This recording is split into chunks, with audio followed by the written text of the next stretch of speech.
aku, kamu tak nak nunggu aku, gitulah lebih kurang ya. Tinggal aku seorang, siapa aku nak kawan ya. Tinggal aku seorang dia tiap sampai hati kamu meninggalkan aku ya. Itu namanya nafs dan arti nafs itu membilang-bilang akan keelokan mayat dan kepujian dengan mengangkatkan suara. Mencerit. Yang itu yang salah tu. Kalau sangat menangis nak apa? Kata qil. Apa kata kata qil? Kata demeh. Tak tahu siapa orang ni. Kata qil. Kata demeh. Tak ada sebut nama orangnya. Yang kata tu tak ada sebut. Kata Ali bin Abi Talib ke, kata Abu Bakar As-Siddiq. Yang tak ada.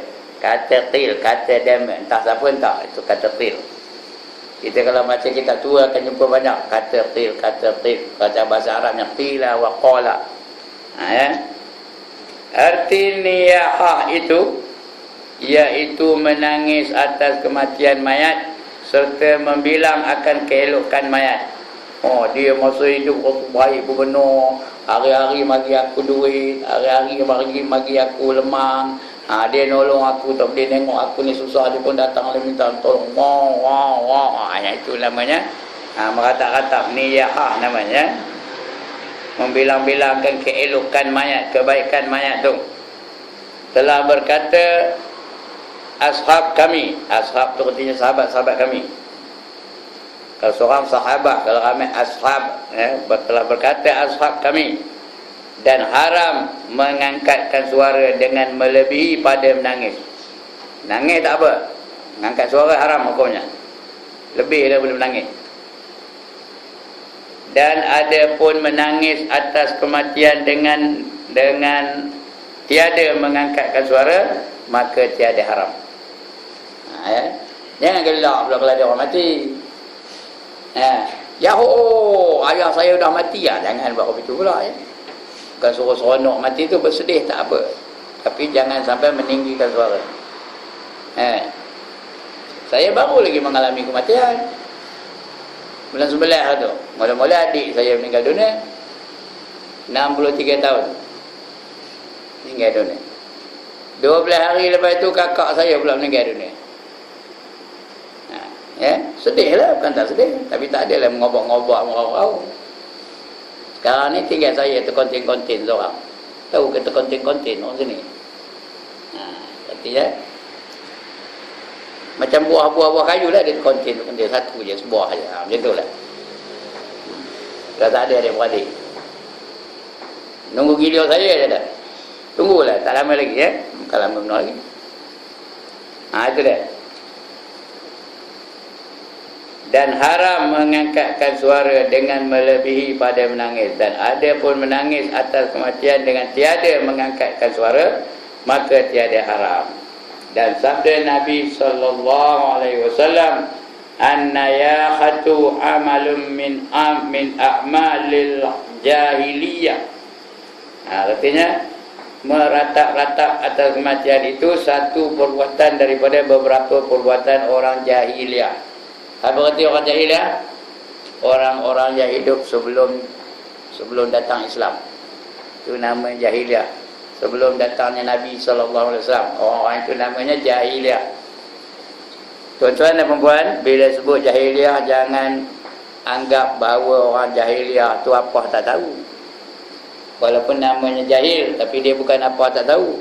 Mereka itu ada tamadun, ada sistem hidup yang baik, ada ketua, ada pengikut, malahan mereka ada sistem berparlimen pun ada. Tahu?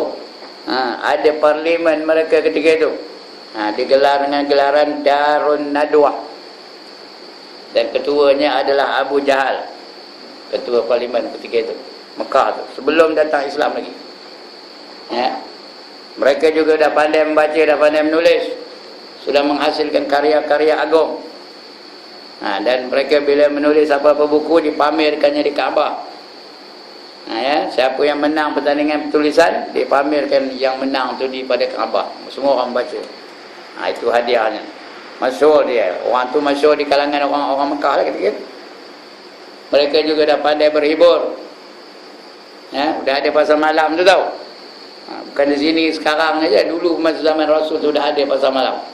Pasar Muqaz. Pasar apa, Majinnah nama pasarnya. Dan dah pandai bersokan. Mereka lebih dulu bergusti dari kita tau. Kita hari ni baru tahu gusti WWE Smackdown. Demo dah lama dah ada Smackdown. Mereka juga pandai tari menari. Tarian mereka tarian apa? Tarian apa? Kali lagi, tarian apa? Tarian gelik, tahu gelik namanya. Perut tu gelik. Itu. Tapi mengapa dia panggil jahiliah? Kerana mereka tidak mengiktiraf Nabi, tak mahu menerima Nabi Muhammad sebagai Rasul dan pemimpin, dan tidak mahu mengiktiraf Allah sebagai Tuhan.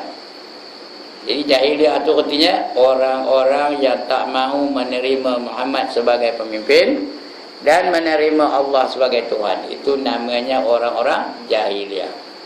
Kalau itu istilahnya sekarang ni ada tidak orang jahiliah lagi? Ada ke tak ada? Banyak ya. Lebih ramai jahiliah lagi daripada orang yang menerima Islam. Itu dah. Jadi amalan meratap tu amalan jahiliah. Amalan orang-orang sebelum Islam lagi. Dan bahawasanya perempuan yang meratap-ratap itu apabila mati ia, padahal tiada ia taubat, diberi pakai akan dia kain daripada minyak tanah dan baju daripada nyala api neraka. Tak benar? Tak benar? Ini perempuan. Kalau dia meratap-ratap, anaknya mati ke, suaminya mati ke, bapaknya mati ke, meratap-ratap, esok di akhirat kalau dia tak taubat lah, dibagikan apa? Dibagikan pakai kain daripada minyak tanah. Minyak tanah kalau kena api macam menyembur lah, terbakar lah minyak tanah tu, baju tu terbakar. Dia disambur di api. Dipakai akan kain daripada minyak tanah. Minyak tanah tu beku, gunting-gunting jadi pakaian. Dan baju daripada nyala api neraka. Baju tu daripada api neraka. Api neraka tu gunting-gunting jadikannya baju, dia pun pakai. Apa rasanya? Selesa, sedap no ya. Apa rasanya? Panas. Itu kalau dia meratap-ratap ketika hidup dalam dunia ni. Jadi kalau ada berlaku zaman ini, cepat-cepat dia taubat, minta ampun dengan Allah Subhanahu Wa Taala. Kata Syekh Ibn Hajar. Ibn Hajar ni ada gelarannya Haytami namanya. Ibn Hajar Al-Haytami. Maka haram nat, iaitu membilang-bilang tadi kebaikan mayat tu, haram hukumnya. Haram nat, iaitu membilang-bilang akan keelokan mayat, seperti katanya wajahala, yakni hai gunung, wahai intan payung. Dia bilang-bilang, hai bukit, hai gunung, hai intan, hai payung, hai kekasih aku, membilang-bilang, hukumnya haram. Baik, itu satu bab. Kemudian pergi bab lain. Haram meraung atas mayat. Serupa lah tadi ya, meraung, ngobak, lagi meratap, lagi apa lagi? Membilang-bilang. Dalam bahasa Arabnya niyahah. Dan haram nau. Nau itu artinya apa? Iaitu mengangkatkan suara dengan nat. Dan tadi membilang-bilang tadi, terangkat suara itu dengan nat. Dan seumpamanya berlebih-lebihan dengan mengangkatkan suaranya dengan menangis, dan jikalau tiada menyertai dengan membilang-bilang sekalipun. Menangis kuat-kuat pun tak boleh. Menangis biasa tak apa, tapi menangis melebihi daripada keadaan menangis biasa, itu haram hukumnya. Dan haram memukul umpama pipi. Itu lagi lah teruk ya. Nampak pipi sendiri, pam, kecewa benar, seolah-olah tak redha dengan Allah. Yang mengambil nyawa kekasihnya, orang yang disayanginya, dia sampai nampak pipi, haram hukumnya. Umpama pipi dan mencari umpama leher baju. Ambil leher baju, cari, marah benar katanya. Marah tu marah kenapa? Marahkan Tuhan yang mentakdirkan kematian orang yang disayangi itu. Dan menggerbangkan rambut. Mengkobang rambutnya.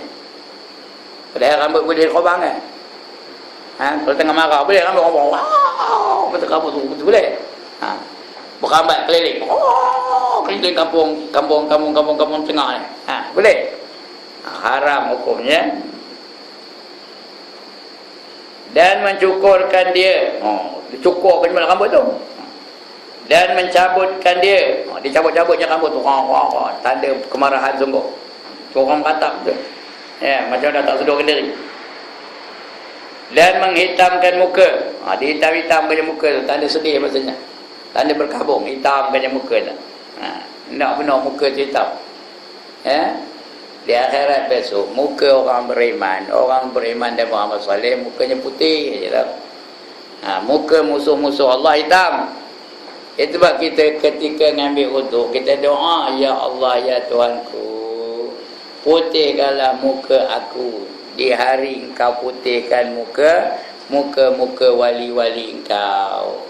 Ya Allahumma bayyid wajhi binurika kama tubayyad wujuhu awliyaika. Ya Allah, Ya Tuhanku, putihkanlah muka aku dengan nur Engkau. Di hari Engkau putihkan muka-muka wali-wali Engkau. Wali-wali Allah dia putih mukanya.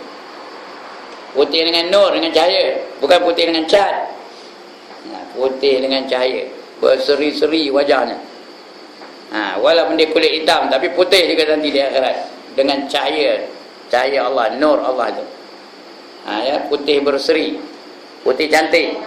Bukan putih macam orang putih tu dah, putih jagat je kan, ni putih cantik. Kemudian doa lagi, wala tusawwid wajhi bizulumatika kama tusawwid kama tusawwid,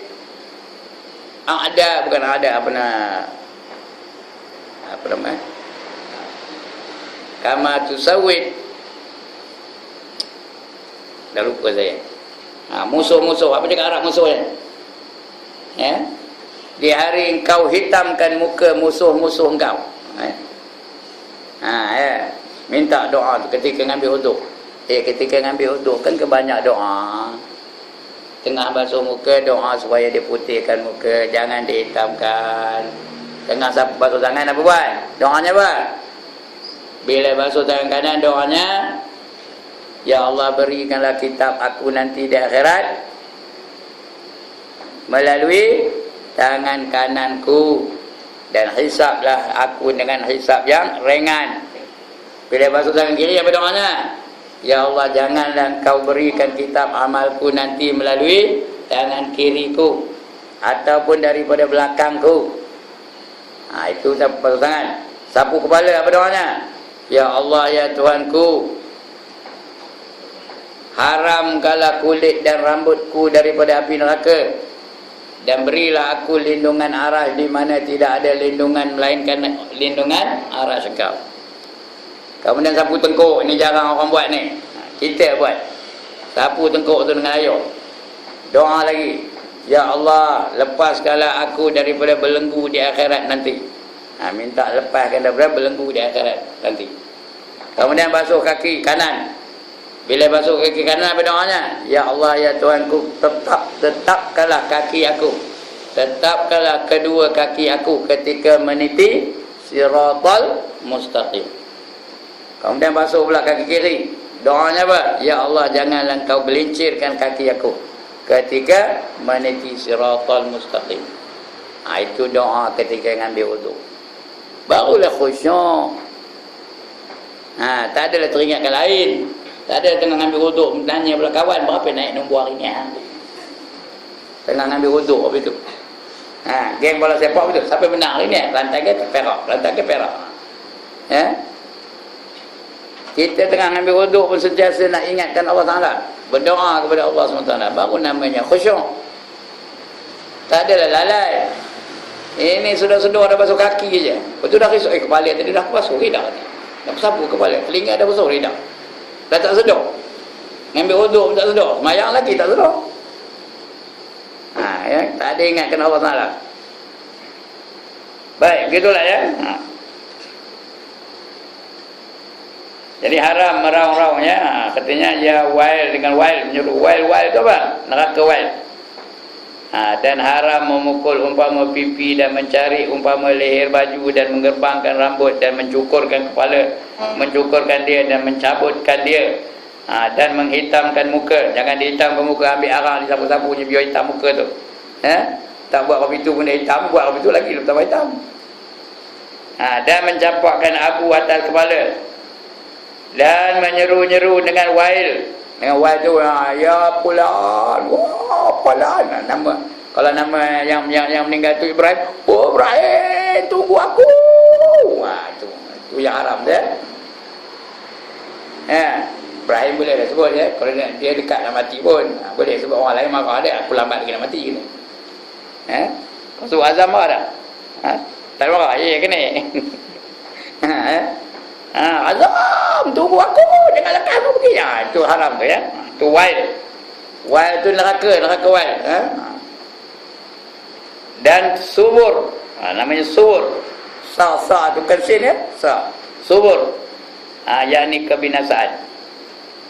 Dan tiap-tiap sesuatu yang mengubahkan bagi perangai seperti memakai barang yang tiada beradat. Ini tanda berkabung tu. Tak boleh ya.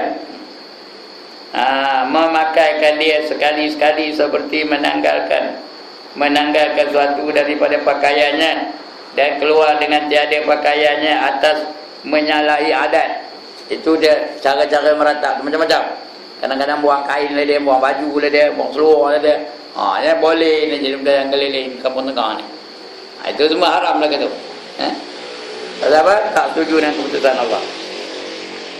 Dia semua menyalahi adat.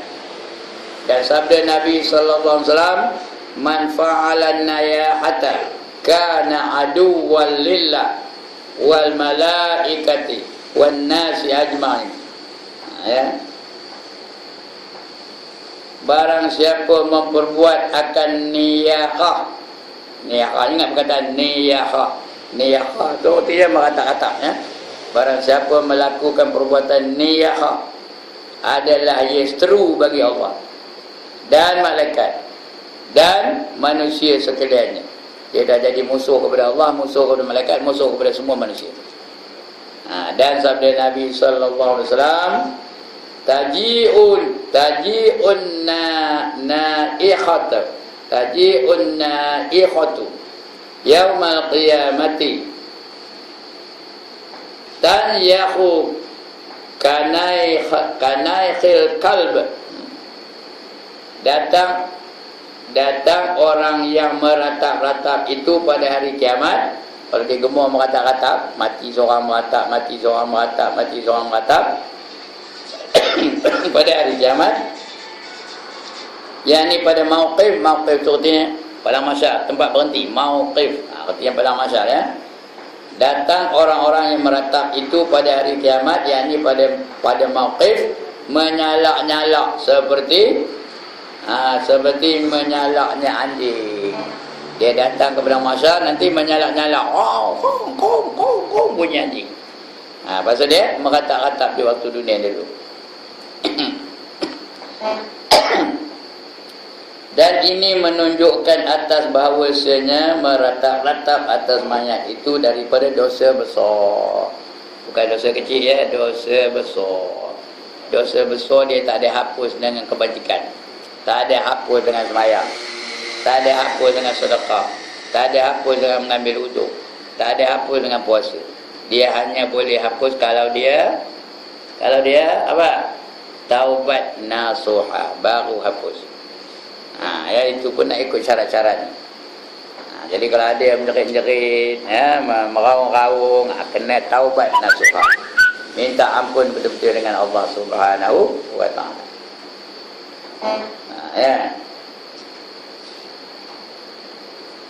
Kalau tidak, dia nanti datang macam anjing menyalak-nyalak, menyalak-nyalak. Kemudian sabda Nabi sallallahu alaihi wasallam, taji'un na'ikhatu yaumal qiyamati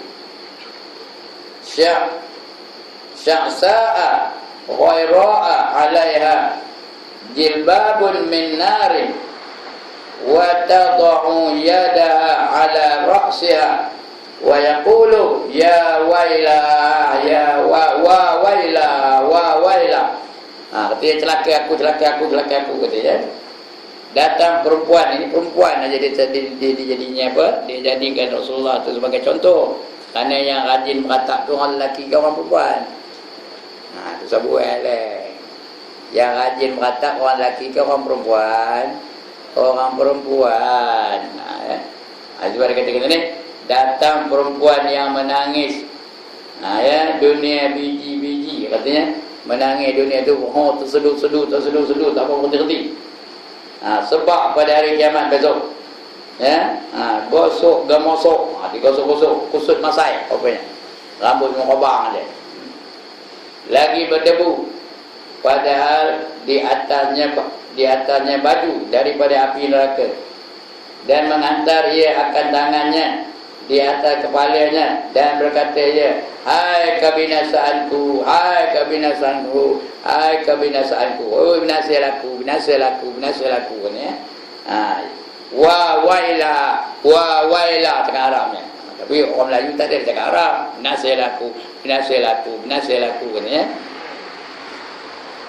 Dan pada hadis Imam Ahmad dan Muslim daripada Abu Malik Al-Ash'ari, perempuan yang na'iha, artinya yang mata-mata tadi, yang na'iha, apabila tiada taubat dia dahulu daripada matinya, dibangkitkan dia pada hari kiamat, dan atasnya sirbal itu baju daripada qutran, baju daripada jarak, dan baju daripada jarak, yakni Quran katil. Apa benda yang tak? Quran katil. Yang ini adalah jarahnya seperti baju di atas badannya. Dan hikmah demikian itu bahawasanya orang kurap itu segera pedihnya. Dia macam berkurak-kurak. Orang kurap tu kalau kena ubat, dia dulu pedihnya kan. Kena ayuh pun pedih, kena garu pun pedih, kena ubat pun pedih. Itu orang kurap. Macam itulah dia jadi berkurak-kurak kerana kata-kata tergaru-garu masa dia merata-rata. Sudah macam jadi orang kuat. Dan orang kurap itu segera pedihnya kerana luka kulitnya, dan minyak tanah itu kuat nyalanya. Lepas itu dinyalakan dengan minyak tanah. Terbakar segala badan itu sebab dia merata-rata. Baik, kemudian tajuk lain pula, termasuk di dalam laknat Allah membuat tatu. Tatu tahu. Dan yang minta dibuatkan tatu tahu kan? Ya Allah, yang tangan tu ada gambar naga lah. Kadang-kadang tang tengkuk lah, tang pipi lah. Itu namanya tatu. Hukumnya haram tatu tu.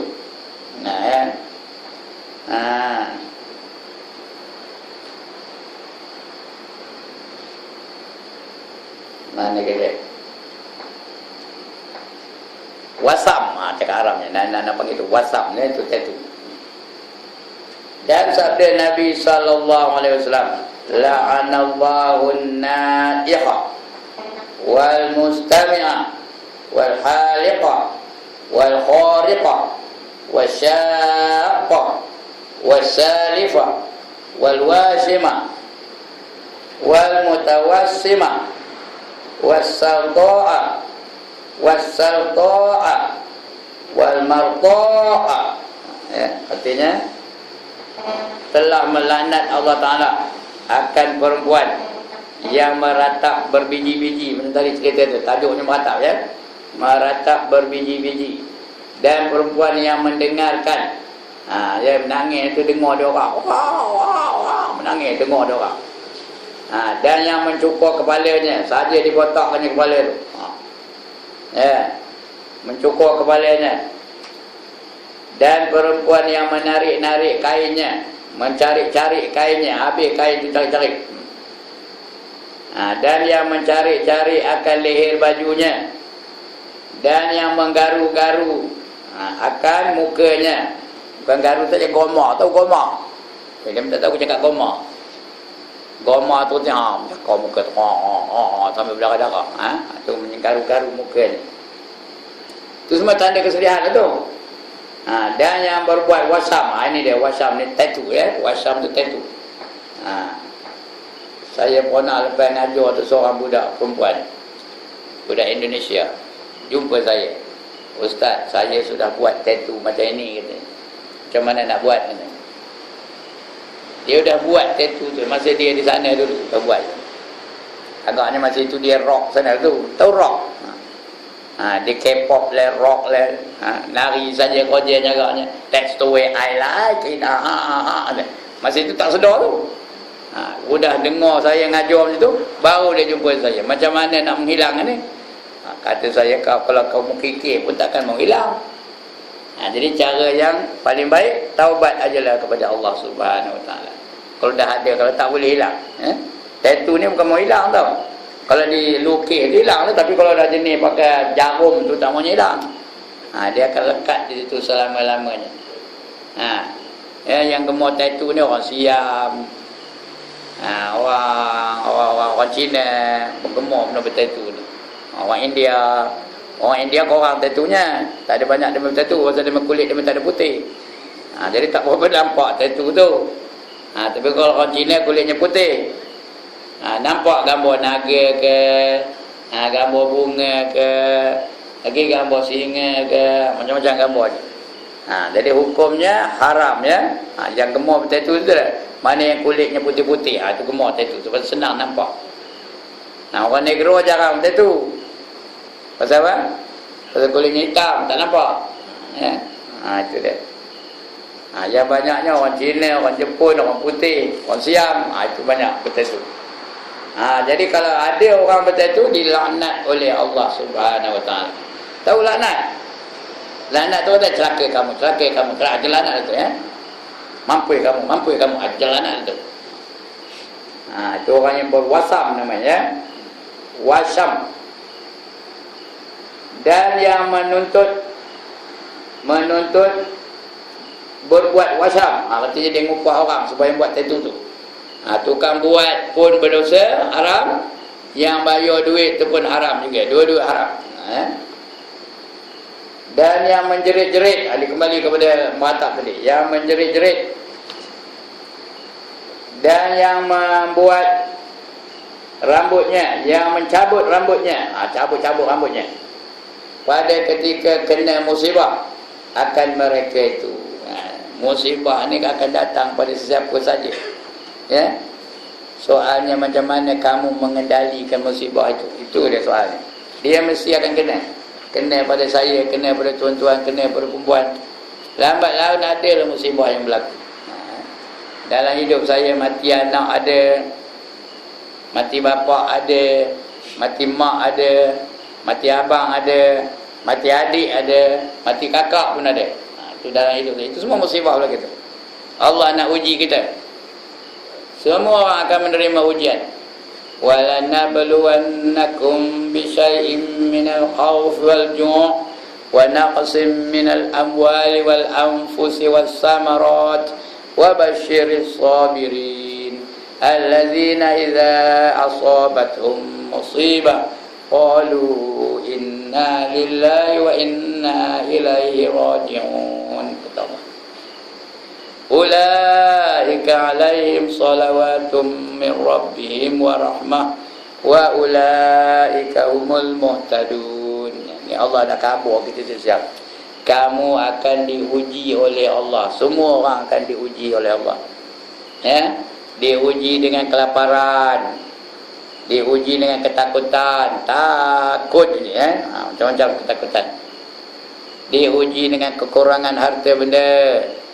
Diuji dengan kekurangan buah-buahan. Kalau orang berkebun, dia buah-buahannya terkurang.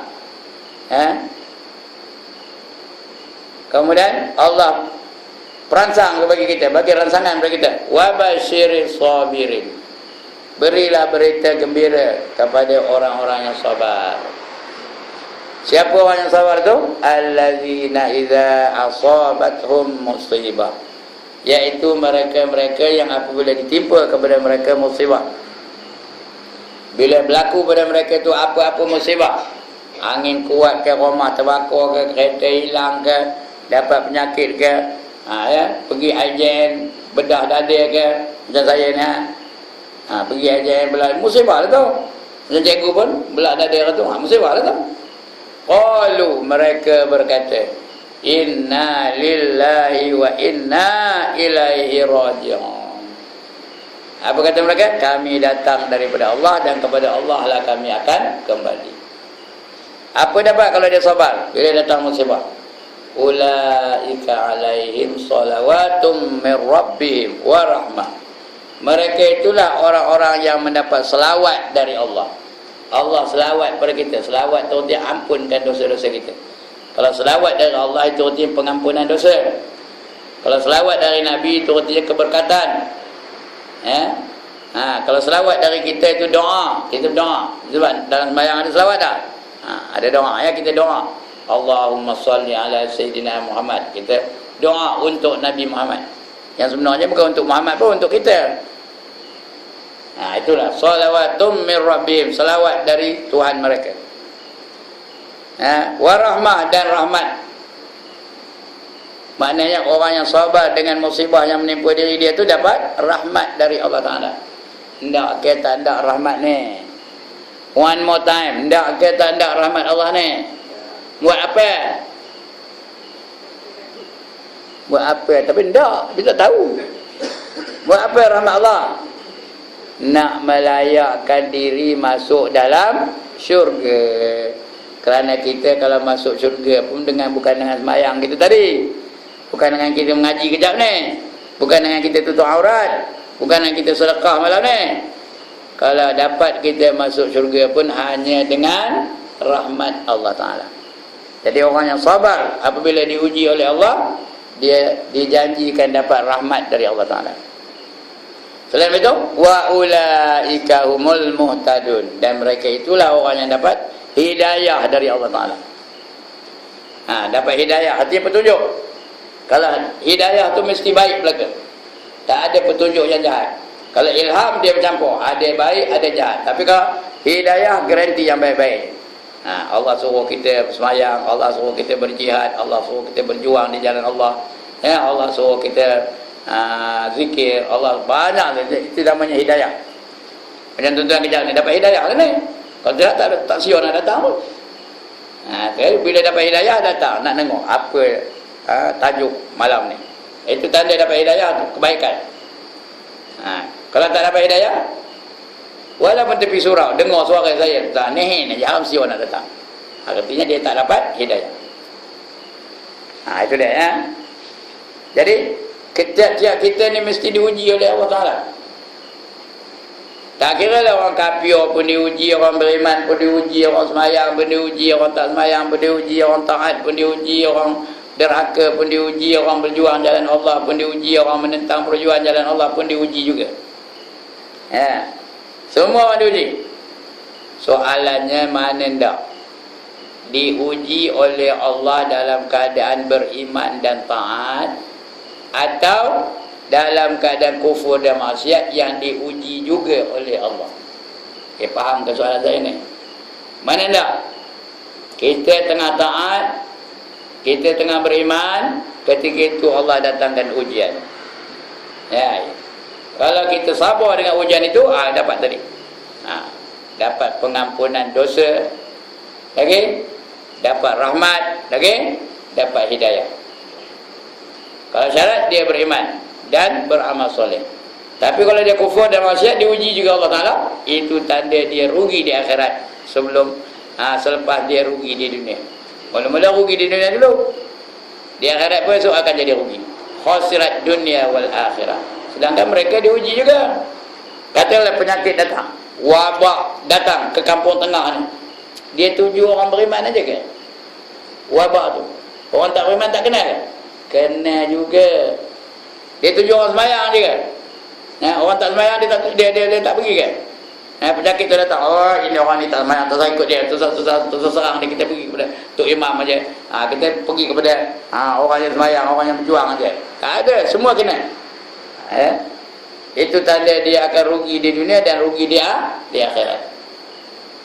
Kena, tetap kena, diuji oleh Allah, mesti uji. Ad-dunya darul imtihan, kata Nabi. dunia ini adalah negara ujian. Allah mesti uji dengan kesakitan, Allah uji dengan kemiskinan, Allah uji dengan kata nista orang, Allah uji dengan macam-macam. Ya, saya pakai jubah, pakai sorban ni dikata orang juga. Ya. Macam yang alim benar pakai jubah, pakai sorban, pakai lari nak dia apa dia alim benar. Macam dia jadi ustaz benar, pada orang pun tak tahu dia cikgu ke ni. Dikata orang juga. Tapi kalau saya datang pakai seluar pendek, dikata orang tidak. Dikata orang tak? Kalau saya datang pakai spender macam naik surau ni. Dikata orang tak? Dikata orang juga, tak padan dah tua ganyut sana kemari pakai spender, tak malu. Dikata orang juga. Tadi mana tak? Dikata orang ketika kita taat, beriman dan beramal soleh, atau dikata orang ketika kita derhaka kepada Allah Subhanahu Wa Taala. Pilih, ada pilihan bagi kita. Jadi sebab itu jangan kita takut dengan ujian dari Allah Taala, kerana semua orang akan diuji. Allazi khalaqal mauta wal hayata liyabluwakum ayyukum ahsanu amala, kata Allah ya. Dia yang menjadikan hidup, mati dan hidup itu untuk menguji siapa di kalangan kamu yang baik amalan. Dia tak ada pilihan. Semua akan diuji oleh Allah Ta'ala. Dia mana? Pakai tudung. Dia kata orang ni. Melengkuk je tudungnya macam warak benar. Melengkuk tudung macam warak benar. Tapi kalau dia terpongeh je, dia kata orang tak? Dia kata orang tak? Kalau terpongeh, tahu ke terpongeh? Dia kata orang tak? Kata juga tak padan. Allah dah tua bangkai terpongeh lagi. Rambut sana kemari nampaknya. Dia kata orang juga. Cuba kita tengok orang tu. Kadang-kadang dia pergi majlis kenduri kahwin. Nehen aja tak duduk, kobang rambutnya. Dia kata orang tak? Kata orang juga. Tengok tu, orang ni datangnya. Tudung pun tak siu. Takkan pergi orang kenduri pun tak lalu nak tudung. Orang pakai tudung, kalau pakai burdah, dia kata orang juga. Tengok tu pakai burdah. Macam cantik benar. Tak nak muka-mukanya. Kata orang juga. Jadi mana tak dikata orang ketika taat ke, atau dikata orang ketika derhaka kepada Allah Subhanahu Wa Taala. Uji tetap akan diuji oleh Allah Subhanahu Wa Taala. Baik. Itu dia. Itu tattoo tu, Washam namanya, Washam atau Wusham pun dia juga ya. Itu tattoo. Memang hukumnya haram. Tapi kalau ada buat, apa nak buat? Macam budak perempuan yang jumpa saya tu, taubat ajalah kepada Allah kena. Dia pun menerima. Lepas tu dia terima kasih lah banyak katanya. Saya jumpa satu tempat lah, tak ada susah khabar mana, esok cari dia pula. Dia dengar saya ngajar macam ni lah, siap, bukan malam, siap. Lepas tu datang dia jumpa saya, dia tunjukkan tangannya, tangan sini betul-betul. Ada tattoo sini. Macam mana ni ustaz? Saya sudah lama ni kata ni. Saya nak buang tak boleh kata. Tak usahlah buat usaha nak buang. Takkan nak motong tangan bila nak buang ni, tak usahlah. Jadi apa buat? Taubatlah kepada Allah Ta'ala. Kalau dia tak mau hilang, ini tandanya Allah nak bagi ingat. Ini tanda kamu dulu berdosa. Bertambah kuatlah ibadahnya kepada Allah Ta'ala ya. Baik. Dan pada khabar Al-Syakhain, dua syekh, Al-Syakhain, Al-Syakhain ya. Al-Syakhain tu ada dua syekh, Syekh Bukhari dan Syekh Muslim. Daripada Umar Ibn Khattab, bahawasanya mayat sesungguhnya disiksa akan dia dengan sebab menangis orang yang hidup, yakni menangis yang dicela pada syarak, tiada dengan semata-mata keluar air mata jua. Dan tempat demikian itu apabila berwasiat mayat itu dengan suruh menangis, yang tersebut seperti barang yang iaitu adat orang jahiliah. Hendak-hendaknya dia tulis wasiat pula ketika dia sakit. Dia pergi IJN, bedah jantung. Tahu kan sampai bedah jantung? Umur dah 73, dia bedah jantung, pergi IJN, bedah jantung, dia tulis wasiat. Kalau aku meninggal dunia, kamu hendaklah menjerit-jerit, mengkaung-kaung, mengobak-ngobak. Ya. Tengok betul mati. Ya. Betul dia mati. Jadi isteri saya, anak-anak saya pun mengobak dia. Wow. Masuk aja dalam kubur disiksa oleh Allah Subhanahu Wa Taala. Karena dia berwasiat supaya mereka niyahah. Supaya mereka menangis-nangis yang berkata-kata. Masuk dalam kubur siap. Ini. Dia perupuh di malaikat. Itu dia. Tapi kalau mereka menangis biasa tak apa ya. Kalau ada berlaku kematian jangan langsung gelak ketawa pula, nari pula ya. Jangan menari pula, ya bapa aku dah mati, ye. Jangan. Itu tak betul. Salah apa? Salah tindakan. Menangislah, kalau nak menangislah, tak apa ya. Tapi jangan lebih daripada adat kebiasaan. Demikian apabila berwasiat mayat itu dengan suruh menangis. Yang tersebut seperti barang yang iaitu adat orang jahiliah. Rupanya orang jahiliah ada dua itu. Sebelum mati dia berwasiat kepada warisnya. Kalau aku mati kamu hendaklah meratap beria benar. 40 hari berkabung umpamanya ya. Sedangkan berkabung tu yang boleh isteri terhadap kematian suaminya je. Dia aja boleh berkabung. Itu pun 3 hari je, tak boleh lebih. Dan tidak pula suruh menangis. Kabung tu menandakan kesedihan saja. Itu yang berkabung. Tak ada pula suruh menangis dah ya. Tak ada bekerja benar makan baju hitam pula. Ini pergi orang mati pakai baju hitam. Sudah serupa dengan orang Cina. Orang Cina pakai baju hitam tak? Pakailah baju biasa. Ya. Okey, udahlah itu dah pukul 9 sekarang. Dia udah risau ya. Bila nak berhenti ya. Ini berhenti lah ni, insya-Allah. Kita akan sambung lagi bulan depan insya-Allah ya. Itu seperti barang tu. Dan sabda Nabi sallallahu alaihi wasallam, "Man naha indal musibati kutiba ismuhu fi diwanil munafiqin." Itu akan datang kita baca. Ya. Barang siapa bermuatak-atak apabila kematian, maka ditulis namanya di dalam golongan orang-orang munafik. Itu akan datang kita baca insya-Allah. Sekian dulu untuk malam ini.